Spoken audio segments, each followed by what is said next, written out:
છેલ્લે જે વિડીયો હું લઈને આવ્યો હતો એમાં લાઈવ ડિલિવરી થતી હતી ગાની એ મેં બતાવ્યું હતું ને એમાં હું કહેતો હતો કે આ ડિલિવરી જે થઈ રહી છે એ આવનારું બચ્ચું મને વાછડો લાગે છે, પણ વાછડી આવી. પણ એમાં મેં તમને એ કીધું હતું કે એ ગાયે અને એની આગળની જે એની માં અને એની માં એમ કે ભાઈ જે ગા ડિલિવરી દેતી હતી 5મી જનરેશન હતી અને જે તમને આ વિડીયોમાં બતાવે છે એ 6ઠ્ઠી જનરેશન છે.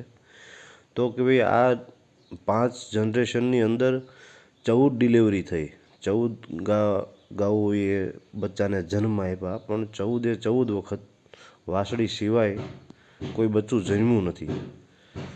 અને જે બુલથી ક્રોસ થઈ હતી ગા એ મારા ફાર્મનો અંગતનો વાછડો હતો.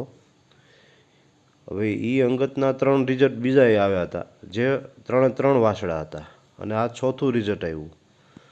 તો એક વિચાર કે આપણે સમજવી ને કે ભાઈ કહે છે કે ભાઈ હંમેશા વાછડાનો આધાર બુલ હોય છે, પણ અમુક વખતે આપણે વિચારવા માટે વિવશ કરી દે એવી ઘટનાઓ હોય છે કે ભાઈ 15 ડિલિવરી થઈ, 15 વાછડી, કોઈ દિવસ વાછડો જ નહીં એ વેલાની અંદર, કે ભાઈ આપણે કંઈક દેવા આવી છે એ માનવી છે. પણ બીજી સાઈડ જોવા જ આવી કે જે આ વાછડી તમને બતાવી છે જે બુલની, એના 3 રિઝલ્ટ અગાઉ આવ્યા તો એ 3 વાછડા આવ્યા અને આ 4થું રિઝલ્ટ તો એ કે વાછડી તરીકે આવ્યું એમ.